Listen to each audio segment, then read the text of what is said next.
Jharkhand advocate general Rajiv Ranjan ने press conference कर shell company के मामले में हुई सुनवाई पर राज्य सरकार का विस्तृत पक्ष रखा। उन्होंने बताया कि इस मामले में शिवशंकर शर्मा पीआईएल करता है। उन्होंने 8 अप्रैल 2021 में याचिका दाखिल की थी। शुक्रवार को हुई सुनवाई के दौरान कोर्ट इस याचिका से काफी नाराज था।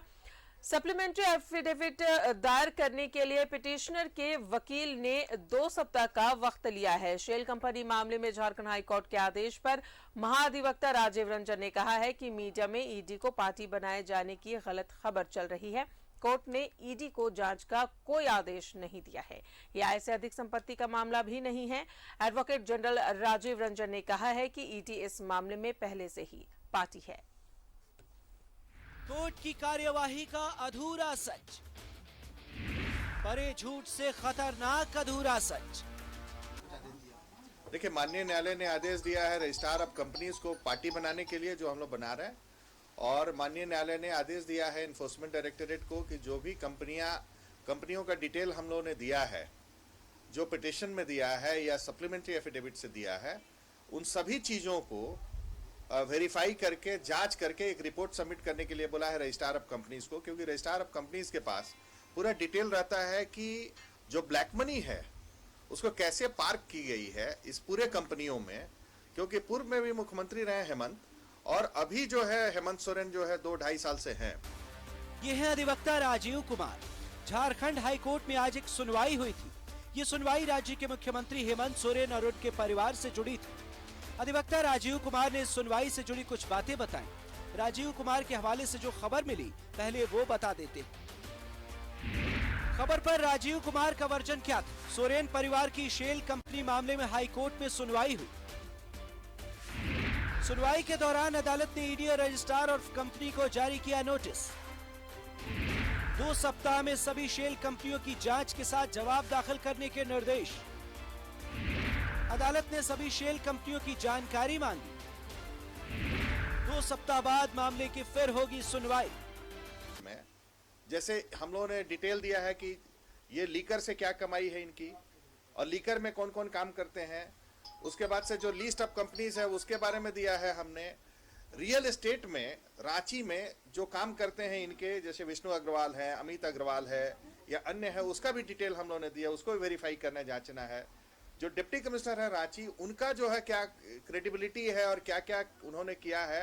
तो जितनी कंपनियां हैं और जो भी पिटिशन हम लोगों ने दिया है उसको ईडी जो है वेरीफाई करके ये जांचेगी, और जांच करके एक रिपोर्ट 2 सप्ताह बाद माननीय न्यायालय के समक्ष रखेगी। राजीव कुमार के बयान के आधार पर मीडिया में खबर चली, लेकिन अचानक खबर आई कि इसी खबर को लेकर महाधिवक्ता राजीव रंजन एक प्रेस कॉन्फ्रेंस करने वाले हैं।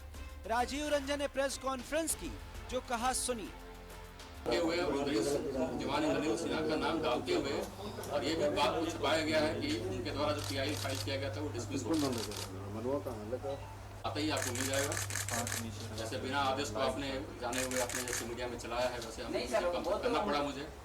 आदेश तो होगा ही, आज आदेश जो हुआ है उसकी कॉपी जरूर उपलब्ध होगी।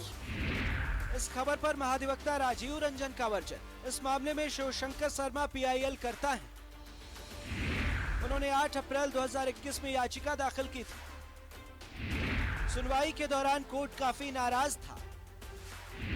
2013 में दीवान इंद्रनील सिन्हा ने भी एक पीआईएल दायर किया था। उसी याचिका से सभी पेपर को निकालकर कॉपी पेस्ट किया गया है, जबकि इस पेपर के आधार पर दायर पीआईएल वर्ष 2013 में ही डिसमिस कर दिया गया। 50,000 का जुर्माना भी लगाया गया। ईडी इस केस में सिर्फ पार्टी है। ईडी ने सिर्फ रिपोर्ट मांगी। इस केस में भी राजीव कुमार अधिवक्ता थे। इस पिटिशनर के भी वकील राजीव कुमार ही हैं। कोर्ट ने कहा है कि अगर यह बात सही हुई तो कोर्ट सख्त कार्रवाई करेगा। कि ये केस शिवशंकर शर्मा ने फाइल किया, वो पिटिशनर हैं इस केस के। उनको इस बात का पता है कि वो किस आधार पे और क्या बेसिस में केस कर रहे हैं। उन्होंने शेल कंपनी के आधार पे वो केस किया है। करीब 28-30 कंपनियों के नाम बताए हैं। ये सब शेल कंपनी है और फर्जी कंपनी है। इसको इस सुनवाई के दौरान जब 8 अप्रैल को इस याचिका की सुनवाई की गई थी, माननीय मुख्य न्यायाधीश के कोर्ट से ये सुनवाई हुआ था, तब कोर्ट सेटिस्फाइड नहीं था, डॉक्यूमेंट सफिशिएंट नहीं है, तो उन्होंने समय लिया कि हम सप्लीमेंट्री एफिडेविट फाइल करेंगे। और कल उन्होंने एक सप्लीमेंट्री एफिडेविट फाइल किया जिसमें ये बात को लिखा कि ये सारी कंपनियों के बारे में, ये सारे शेल कंपनीज के बारे में ये लोग इन्वॉल्व हैं, करीब 20-25 लोगों का उन्होंने नाम दिया। ये सब बातें इंद्रनील सिन्हा, दीवान इंद्रनील सिन्हा ने 2013 में उठाया था, रिप्रेजेंटेशन दिया था, और ये सब एलिगेशंस लगाए गए थे। ये सब जानकारी उन्होंने सप्लीमेंट्री एफिडेविट के माध्यम से दिया और इस बात को खास तौर पे सरप्राइजिंगली छुपा दिया कि इन्हीं तथ्यों के आधार पर, इन्हीं एलिगेशंस के आधार पर दीवान इंद्रनील सिन्हा ने 2013 में एक PIL फाइल किया था, जिसकी सुनवाई के बाद माननीय मुख्य न्यायाधीश का जो खंडपीठ था उस समय, उसको याचिका को खारिज किया गया था। इस केस के 2 वर्जन सामने आए हैं। दोनों वर्जन हमने आपके सामने रख दिए, लेकिन इस बीच अब सप्लीमेंट्री एफिडेविट दायर करने के लिए पिटिशनर के वकील ने 2 सप्ताह का समय लिया है। 2 सप्ताह में और क्या होता है देखना है। रांची से न्यूज़ 11 भारत के लिए आयुष चौहान की रिपोर्ट। और इस पूरे मामले में महाधिवक्ता राजीव रंजन से खास बातचीत की न्यूज़ 11 भारत के संपादक अनूप सोनू ने। झारखंड हाई कोर्ट में शेल कंपनी से जुड़ी एक सुनवाई हुई। ये आरोप था, याचिकाकर्ता ने एक आरोप लगाया है कि सोरेन परिवार यानी कुल सोरेन परिवार के 2 सदस्यों समेत 12 लोग ने शेल कंपनियां बनाकर काले धन को सफेद किया है। उस पर सुनवाई हुई। ईडी और कंपनी रजिस्टर्स को उसमें पार्टी बनाने की बात कही गई है, लेकिन इससे जुड़ी कई तकनीकी चीजें ऐसी हैं जिसमें कही जा रही हैं कि चीजें भ्रामक तौर पर पेश की जा रही हैं अदालत के सामने भी। इससे जुड़ी एक पीसी हुई है, राजीव रंजन जी ने की है, हमारे साथ वो खुद मौजूद है और इस मामले से जुड़ी एक एक चीजों को साफगोई से और बारीकी से ये क्लियर करना चाहते हैं। सर, न्यूज़ 11 भारत पर आपका स्वागत है। हम जानना चाहते हैं कि सुबह से हम लोगों ने जब से ये खबर देखा या हमने दिखाया है, बहुत सारे सवालात सबके मन में आ रहे थे। तब तक आपने एक प्रेस कॉन्फ्रेंस बुला ली और उसमें कुछ चीजें ऐसी बताई जिसके बाद थोड़ी सी हैरानी हुई। हम चाहते हैं कि हमारे दर्शकों को चीजें पूरी बारीकी से आप क्लियर। ऐसा आपने कहा कि ये केस शिवशंकर शर्मा ने फाइल किया, वो पिटिशनर हैं इस केस के। उनको इस बात का पता है कि वो किस आधार पे और क्या बेसिस में केस कर रहे हैं। वो उन्होंने शेल कंपनी के आधार पे वो केस किया है। करीब 28-30 कंपनियों के नाम बताए हैं। ये सब शेल कंपनी है और फर्जी कंपनी है। इसको इस सुनवाई के दौरान जब 8 अप्रैल को इस याचिका की सुनवाई की गई थी, माननीय मुख्य न्यायाधीश के कोर्ट से ये सुनवाई हुआ था, तब कोर्ट सेटिस्फाइड नहीं था, डॉक्यूमेंट सफिशिएंट नहीं है, तो उन्होंने समय लिया कि हम सप्लीमेंट्री एफिडेविट फाइल करेंगे। और कल उन्होंने एक सप्लीमेंट्री एफिडेविट फाइल किया जिसमें ये बात को लिखा कि ये सारी कंपनियों के बारे में, ये सारे शेल कंपनीज के बारे में, ये लोग इन्वॉल्व हैं, करीब 20-25 लोगों का उन्होंने नाम दिया। ये सब बातें इंद्रनील सिन्हा, दीवान इंद्रनील सिन्हा ने 2013 में उठाया था, रिप्रेजेंटेशन दिया था, और ये सब एलिगेशंस लगाए गए थे। ये सब जानकारी उन्होंने सप्लीमेंट्री एफिडेविट के माध्यम से दिया और इस बात को खास तौर पे सरप्राइजिंगली छुपा दिया कि इन्हीं तथ्यों के आधार पर, इन्हीं एलिगेशंस के आधार पर दीवान इंद्रनील सिन्हा ने 2013 में एक PIL फाइल किया था, जिसकी सुनवाई के बाद माननीय मुख्य न्यायाधीश का जो खंडपीठ था उस समय, उसको याचिका को खारिज किया गया था और दीवान इंद्रनील सिन्हा के ऊपर 50,000 रुपये का जुर्माना लगाया गया था।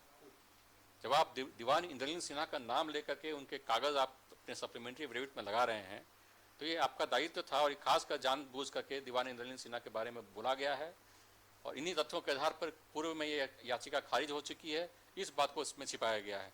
जब ये बात हमने उठाया, सरकार की तरफ से जब ये बात रखी गई, तो कोर्ट भी काफ़ी सख्त हो गया कि अगर ये बात, इसमें तथ्य गलत हैं, अगर जानकारी, अगर ये बात सही है कि पूर्व में याचिका खारिज हो चुका है और इसके तथ्य और इसके कागज आपने लगाए हैं इसमें, तो इसमें कड़ी कार्रवाई की जाएगी पिटिशनर के ऊपर। इस कारण से पूर्व के केस रिकॉर्ड्स को इस केस के साथ उसको अटैच करने का आदेश कोर्ट ने पारित किया है। आज अगली सुनवाई के समय दोनों केस रिकॉर्ड इसके साथ अटैच किए जाएंगे। आपके द्वारा क्रॉस किस तरीके से किया गया? इस बात को जब मुद्दा उठाया गया है तो इस पे कोर्ट ने पिटिशनर के ऊपर नाराजगी व्यक्त की कि अगर ये मामला सही निकला कि पूर्व में याचिका खारिज हुआ है, 50,000 रुपया जुर्माना लगा है, उसके बारे में आपने कागज़ लगाया है अपने सप्लीमेंट्री एफिडेविट में, तो आपके ऊपर कड़ी कार्रवाई की जाएगी और ये तथ्य गलत हैं तो भी आपके ऊपर कड़ी कार्रवाई की जाएगी। ये सब ऑब्जर्वेशंस कोर्ट ने दिया है आज और इसके बाद ये ऑर्डर पास किया कि पूर्व कैरिकट को इसके साथ अटैच किया जाए। ये मीडिया में नहीं आ पा रहा है किसी वजह से, जिस कारण से हमें आज पीसी करना पड़ा और ये बताना पड़ा आपको। और जो मीडिया में जो रिपोर्ट आ रही है कि ईडी को जांच का आदेश दे दिया गया है, रिपोर्ट मंगाया गया है, ये सारे तथ्य गलत हैं। ईडी एक पार्टी है इस केस में, और एक सरकारी पार्टी होने के नाते उसको कॉपी सर्व करने का आदेश कोर्ट ने सिर्फ पारित किया है आज। और रजिस्ट्रार ऑफ कंपनीज को मात्र इतना कहा गया है कि जो कंपनियों के बारे में जो लिखा गया है कंपनीज के बारे में, उसके बारे में वेरिफिकेशन करके एक एफिडेविट कोर्ट को अवगत कराए। तो इतनी सारी तकनीकी पहलू आप सामने वाला अगर राजीव कुमार की बात करें, वो भी एक सीनियर एडवोकेट है, उनको भी सारी चीज़ों के बारे में बिल्कुल नॉलेज है, बहुत अच्छे तरीके से नॉलेज होगा। बावजूद इसके इस तरीके से तथ्यों को छिपाकर कोर्ट के सामने रखना, क्या ये कोर्ट को गुमराह करने जैसी भी चीज़ है? ये आप उनसे पूछिए कि जो उन्होंने कहा है ये बात कहाँ तक है और सच है, और क्यों उन्होंने क्या कारण था उनका कहने का, ये तो वही कह पाएंगे। लेकिन ये बात सही है कि मीडिया को जो क्रॉस वेरिफिकेशन जरूर तथ्यों का करना चाहिए कि जो बात वो सुन रहे हैं, कह रहे हैं कोर्ट के आदेश के बारे में, कोर्ट के ऑब्जर्वेशंस के बारे में, ये बहुत ही सीरियस मैटर होता है। माननीय उच्च न्यायालय का एक कॉन्स्टिट्यूशनल कोर्ट है, हम लोग सबकी जिम्मेवारी होती है। हम अपना एक पक्ष रख सकते हैं, अगला दूसरा कोई अपना पक्ष रख सकता है, लेकिन सबकी अपनी अपनी जिम्मेवारी है। हम लोग तथ्यों को तोड़ मरोड़ करके नहीं मीडिया में देना चाहिए, और मीडिया ट्रायल नहीं होना चाहिए। तो तथ्य गलत है, किसी के बारे में किसी का रेपुटेशन इसके स्टेक पे होता है, किसी के बारे में कोई चीज़ कह देना बड़ा आसान है, और आपने जब केस किया है तो उसको मीडिया के साथ अब ट्रायल कराते हैं, ये गलत है। ये ट्रेंड गलत चल रहा है, इसको बंद होना चाहिए हमारे समझ से, और गलत रिपोर्ट तो बिल्कुल ही नहीं जानी चाहिए। इसमें भी मीडिया का बहुत बड़ा एक रोल है, दायित्व है, बनता है कि क्रॉस वेरिफिकेशन हर रिपोर्ट का उनको जरूर आवश्यक कर लेना चाहिए, क्योंकि हर केस में दो पहलू होता है, एक पहलू कभी नहीं होता है, और दो पार्टी होते हैं, दो पक्ष होते हैं। दोनों पक्ष की तरफ आपको सुनना चाहिए, आपको वेरीफाई करना चाहिए, ऑर्डर की कॉपी लेनी चाहिए, देखनी चाहिए आपको, और तब आपको रिपोर्ट करना चाहिए। तो मीडिया में जो आज खबरें दिखाई गई आज की सुनवाई को लेकर, उसमें कहीं ना कहीं तकनीकी रूप से तथ्यों को सामने सही तरीके से नहीं रखा गया। इस बाबत ये प्रेस कॉन्फ्रेंस बुलाया था, और उन्होंने कई चीजों को साफ किया कि एक्चुअल में इस केस की ट्रायल किस दिशा में जा रही है और फैक्ट्स क्या है।